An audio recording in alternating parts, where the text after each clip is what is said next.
Hopefully you guys aren't getting too tired of industrial builds yet, because today we're going to be building another dock. This time taking inspiration from this grain elevator dock in Duluth, which I think just looks way too iconic to make too many changes to the design. So I'm going to do more or less a recreation of the real thing. I wanted to try something different for the wharf on this dock. So on the sides, we have these key assets that are about half the width of the vanilla key.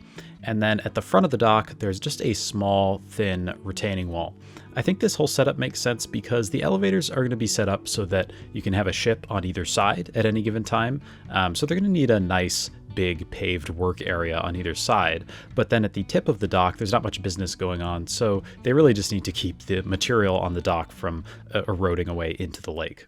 The track layout is basically just a giant kind of oval or pill shape running around the edge of the dock, although it is shifted over a bit so that one set of silos at the top of screen here is on the outside of the track, and one at the bottom of the screen here is on the inside. The most interesting part of the track, I think, though, is the entrance, where you have basically this single kind of rail line that runs off of the main track and intersects with the tip of this oval. The dock in Duluth doesn't really seem to have separate yards like the coal dock, where you would line up the trains and uncouple the cars and then unload them like that. And instead, you basically have this thick, 4-wide run of tracks going around the entire length of the dock. I'm not sure why they do it this way. Maybe it's like so they can have a higher throughput, so you could do like 4 cars at once theoretically and get those unloaded quicker. But I'm not too worried about exactly how it functions at the moment. We'll get more into that once we try to get this thing up and running in a bit. Before that though, I wanted to get a sense of how the service roads are going to access the dock and how all of this interacts with the external road network as well. So they have an unsecured entrance on either side. And at this point, while I was laying down those roads, I got kind of distracted by how terrible this angled avenue looked. So I decided to quickly redo it in the vein of Duluth by replacing it with a road that goes straight out and then curves 90 degrees to be in line with the rest of the grid. And I think that's going to be a nice setup because it adds another fairly direct route to what eventually will become the public terminal. And theoretically, that should split the traffic load so that city-bound traffic is more likely to take the new avenue with the curve in it, and the freeway-bound traffic is more likely to take the far end of the big streetcar avenue. But we'll see about that when we actually get to that build in the distant future, probably. The interior service road on the dock is kind of a nesting doll to the rail. So it's mirroring its shape, but it's smaller and grayer and more boring. Although I do like the way it angles up here from the entrance. I think that looks kind of neat. I'm not sure how much material is actually delivered to the Duluth dock via truck, if any of it is at all. But in our version, I definitely wanted to make sure that we get a nice mix of truck and train traffic coming in here and delivering grain. And I'm sure you'll be happy to hear that I got exactly what I wanted. I'm always a bit wary to let the game spawn its own outside traffic after the joy that was Todos Santos. But I figured that I would give it a shot in this case. So I plopped down this invisible cargo station building, replacing the vanilla track with our custom ones using the railway replacer mod, of course. And I connected it up where the elevator will be, or where one of the elevators will be. And then I used the vehicle selector mod to make sure it only allows these covered hopper car trains to spawn. And surprisingly, it actually worked, and we started getting some grain trains coming and delivering generic goods to our city, which doesn't really make sense to have grain elevators be your main delivery point for generic goods. But then again, neither does building grain elevators in a decade-old video game, so why ask questions? This setup might not look too bad at the moment, but I really couldn't get it to work in a way that looked good. The main problem is that the vehicle selector mod seems to not allow you to select the truck type on the cargo station, only the type of train. So you get all kinds of industrial vehicles that don't really look like they fit going around the facility, which just doesn't look realistic to me. And then there's also just the sheer amount of traffic. Since this is our only cargo station in the city at the moment, it's just a constant flow of trains and trucks coming in and out, even with the optimized outside connections mod that makes it so all these trains are full and delayed. they're just constantly coming in because there's so much demand. So for now, I'm just going to leave it as is. And my plan for the medium term is to turn off the station, and we'll revisit it when we build the public terminal, because that's going to be better set up to serve as our main cargo station. And maybe then we can turn the grain terminal back on and get a more reasonable amount of traffic, although it would still have the issue of the incorrect truck types, which is kind of the main problem for me with this setup. But I'm going to go ahead in the short term for the rest of the video. I'm going to leave it on for now, just so you can see how absolutely ridiculous this parade of traffic is. And do let me know if you have any suggestions on how to get the cargo station to only spawn hopper trucks. While I was blabbering there, you may have noticed those silos self-assembling in the background, and I basically just wanted to get those down to get a sense of where the main intake building thing should be located. I'm not sure what the proper name for this thing is, if there even is one, but that's what I'm going to go with. I didn't have anything even close to the right shape for this quad track setup and the garage doors that are lined up with that. So I was forced to make my own by bashing a few copies of this industrial building together and lining up the garage doors with the track. For the truck intake building, I wanted to do something similar, but with a different asset so that it can kind of stand apart visually from the rail version. I'm going to hide the door portion of the asset so that we can get trucks driving through as well. In order to generate that traffic, I'm using this warehouse block, setting it to hold agricultural products and allowing it to only spawn covered hopper trucks so that we can get a nice flow of traffic in and out of here. At first I set it to fill, but eventually I changed it to balanced so that hopefully we can get a nice mix of trucks bringing grain in and also leaving. At the Duluth facility, there's this really big paved area ahead of the intake building, or whatever that building's actual purpose is. I don't know exactly what it's for, but my guess is it's some kind of truck parking or staging area. It could also just be a storage yard or something like that. I have no idea. But for the purposes of our dock, I think it's going to work well to use it for truck traffic heading toward the intake building. To make it, I'm going to lay down these asphalt roads, both to define the visual border of the area and also to allow for traffic to actually use it. Or not use it, as the case may be. I ran this simulation to see what would happen after putting this down, and maybe you can see what I meant about this setup not exactly being ideal for realism. Anyway, I filled the remaining area with asphalt, mostly using IMT props, and then I roughened it up with some decals, which I think gives it a nice texture. I wanted this dock to look like there have been expansions made and remodels done over the years. So for the first elevator, you may have noticed that there were a couple different types of silos, and I was thinking that these would have been remodeled and expanded more recently, and then this second elevator over here is a bit older. I did want to add some kind of wear texture to the assets, but I'm not sure there's a way to do that in PO. I don't think there is, actually. So I just ended up darkening the texture to make it look like there's maybe a slightly different formulation of the concrete making up these silos, or just a bit of grime that's accumulated over the years. I don't know if they clean the exteriors of these kinds of silos.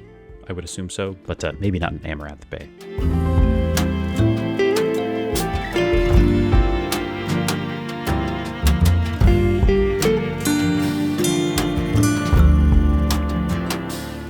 I'm also going to take the sets of POs that I used for the intake buildings and adjust them to fit this elevator. I'm not sure if the equivalent buildings in Duluth are additional intake buildings or if they serve some other purpose, but I'm going to treat them as additional intake buildings for this elevator. But these are at a smaller scale, so you just have a single one for both the train and the truck traffic. This side is going to get another warehouse block to represent the grain stored in the silos, but I'm not going to bother with trying to set up another cargo station for the time being, at least.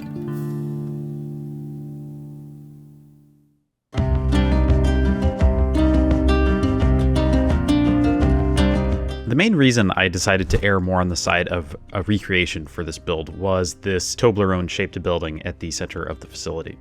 Not surprisingly, I didn't find anything shaped like this on the workshop, but I think I was able to get pretty close by taking this generic warehouse, dropping the eaves down to the ground, and then adjusting the proportions a bit to make it look pointier.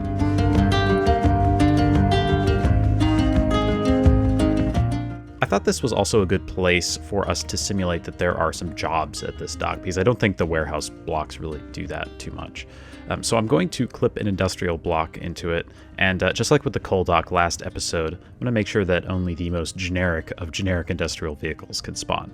I'm going to be very creative and copy what they have in Duluth for these auxiliary buildings. So there's what looks to be a brick office to the side, which I'm going to treat kind of like the administration of the whole facility. And then there's a small shed next door as well. All these workers are going to have to park somewhere, and it's not like there's a giant empty field of asphalt nearby that no one is using. So I'm going to make them a couple of dedicated parking lots. For some reason, I decided to get fancy and rotate this second one 90 degrees. Don't ask me why, because I have no idea.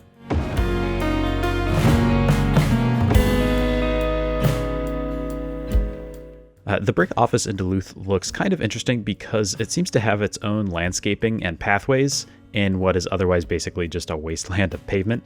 So I'm going to do something similar here using these grass networks, both the IMT version and the actual network version, because there aren't nearby roads to do the entirety with just IMT.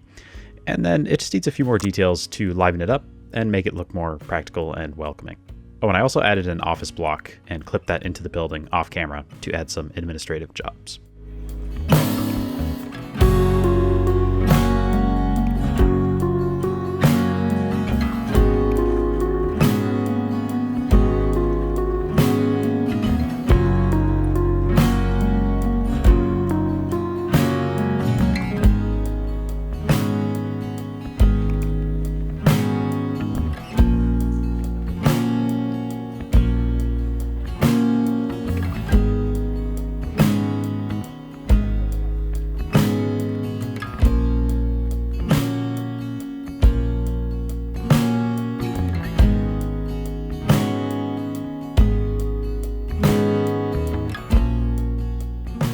What I think will really bring all these disparate elements together is the conveyor system.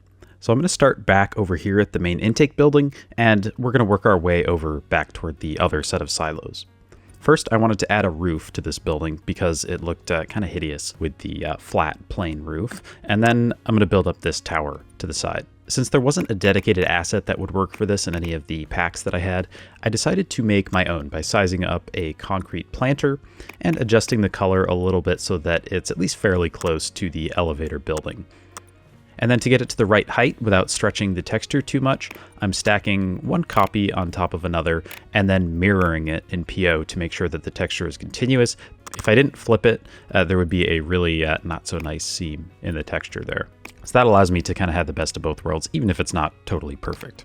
The silos on the left look like they already have a conveyor belt system baked in, but the ones on the right here don't. So I'm going to make my own using a similar technique to the towers, taking these color-adjusted concrete planters and connecting them to each other using these slightly angled conveyors.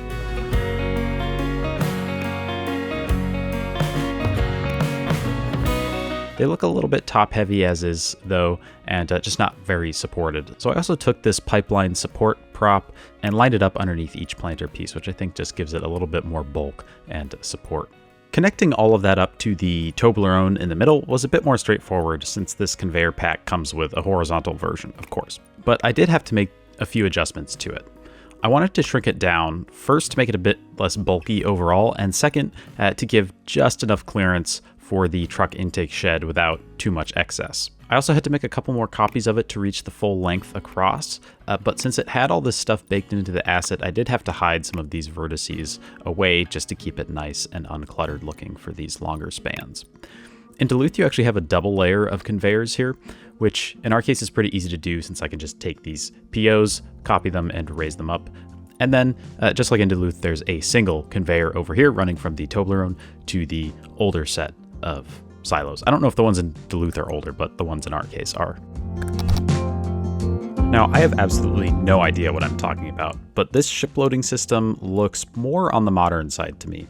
And I think that's going to be an interesting foil to the older silos in the background. Because it's meant to be newer, I wanted to have a sleeker and cleaner look. So I'm going to use this pedestrian path network, add in this metal roof using adaptive networks, and then I'm going to fit it with a metal wall using this fence asset in IMT. And then on the service road underneath, I'm going to add in a pair of rails for the ship loaders.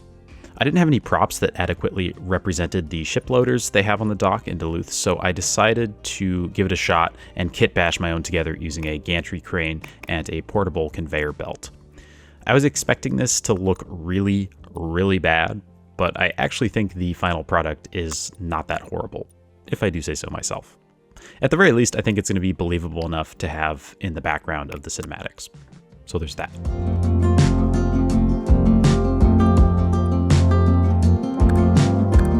At this point, the conveyor itself did need a couple of tweaks to look good, so it gets the same supports as the silos from before, and then a little transfer tower here where it's connected over to the elevator.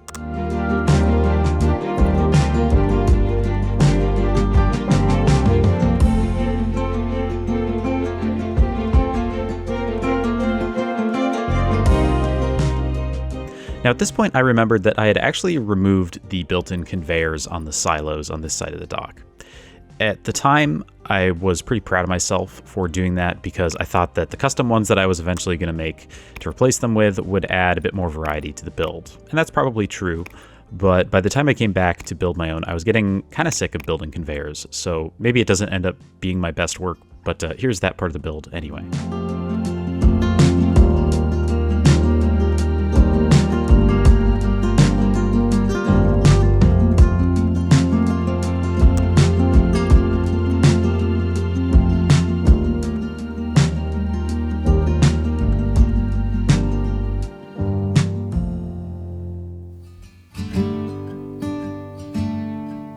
One thing I wanted to do with this build was to try to show some restraint by not filling in every last corner with detail, or at least not with obvious detail. I wanted to start by adjusting the wharf to make it look more fit to purpose. So the area with the paved surface only goes out to the very end of the silos, and the rest is just the thin retaining wall like we did on the end of the dock. I'm going to add some pavement underneath the silos themselves, which I think helps to differentiate the foundation from the more highly trafficked driving surfaces around it. I don't know if that is actually how this kind of thing is engineered in real life, but I'm going to codify it into my own personal book of engineering rules, which kind of helps me to have some sort of justification for this sort of thing, even if it's not perfectly realistic. Another way I wanted to try varying the surfaces was to have a slightly different concrete texture under this other group of silos, just to hint that it was installed at a different time than the other ones. Over here, where there's no need to moor ships or have any kind of operations at all going on really, I'm going to totally ditch the constructed wharf and just go with these breakwater rocks, which is actually kind of similar to the equivalent area in Duluth.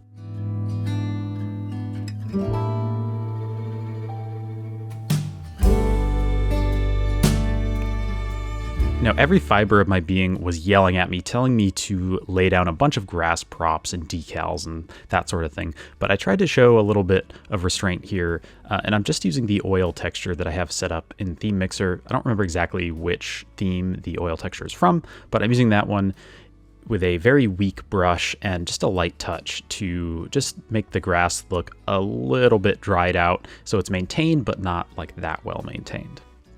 I'm glad that I did this because I feel like sometimes my builds can look a little bit cramped. So having all this negative space left without looking just kind of plain and ugly really helps to have the details and everything that is there just pop a bit more. With that said, I did notice this exquisitely worn down paved area, which kind of forced my hand. So I ended up placing down a bunch of these ever handy concrete slab decals, about 1 million of them, I think. And I'm hoping that this surface complements the history of the elevator that I was talking about. So at one point you had this whole area paved over like this, and it was used like this. But at some point the new ship loader contraption was built, and maybe the tracks were expanded at the same time as well. So some of the pavement was torn up to make way for that, and they just left the remainder of the slabs as they were. I don't know exactly what the story was for this surface in Duluth, but you can see the effect I'm talking about pretty clearly here. I think that it actually looks kind of artistic in a weird way. Probably not intentional, but there's always a possibility, I suppose. I did think that this needed to be blended into the environment a bit more, so I'm going to fill in the area around the track with gravel using Surface Painter, and then use these gravel-themed decals to transition from the cleared area to the grassy area. I'm going to plop down a few weeds in the disturbed areas while I'm at it.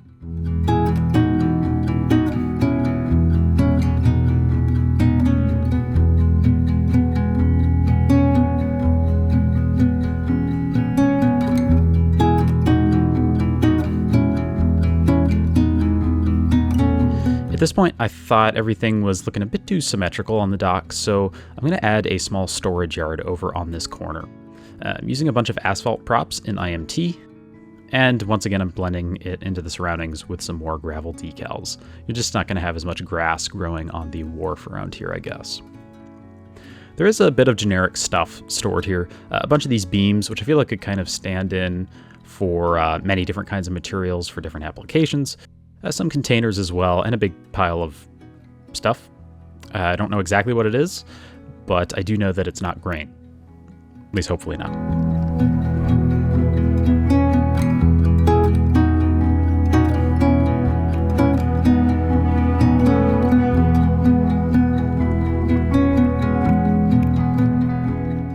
Finally, we have the truck intake building, where there are a couple of grates where they empty the grain into from the bottom of the hopper trailers. And I also wanted to have a couple instances of these really nice hopper trailer props. So there's one currently being unloaded in the building, and then there's one double parked over here, and there's a driver taking a quick YouTube break or something. And just a couple more clutter details over here, and that's it for the double grain elevator dock. I really hope you enjoyed the build. Thank you to this month's channel members, with a special shout out to my $5 tier members Peter J. and Victor Sellen. And thank you for watching. See you on the next one.